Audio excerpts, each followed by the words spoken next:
Ahliňize salam. Videoda Emir Nuriyev. Bugünkü video sapamızda biz kompüter yani Windows'u açarsız koyma öğreniriz. Ondan hem videomuza başlayız.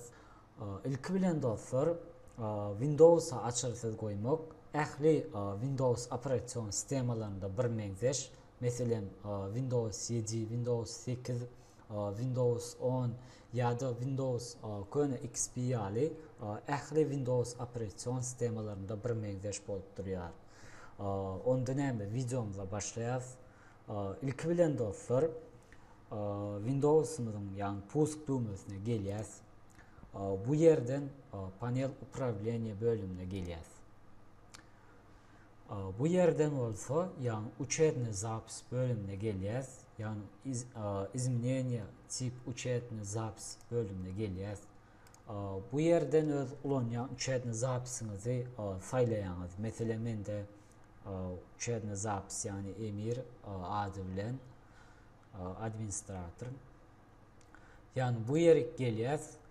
Bu birinci bölümde yani изменить имя учетный запись bölümünde yani öz ulanyan administratör yani учетный запись bölümünün adını ütközüp bileriz. Yani ad koyup принимать düğmeye basmak bilen adını ütközüp bileriz.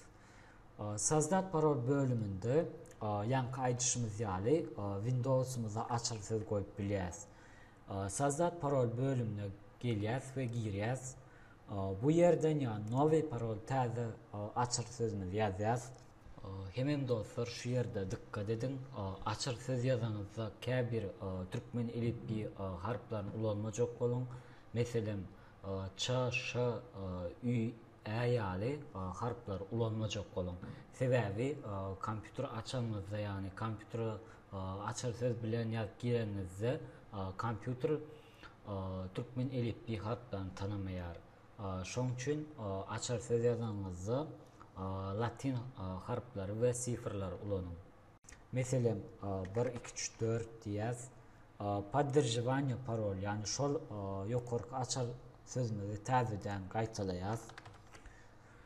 Bu yerik bolsa mesela açar sözün yadımı düşmedik ýagdaýynda yani açar söz yanlış yazan ýagdaýynda açar söz görüp gözmek isteseňiz bu yerik açar sözü yazıp bilersiniz. Mesela 1, 2, 3, 4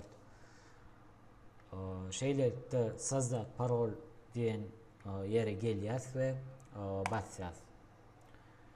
Şeylerde Windows'umuza açarsız koyulur.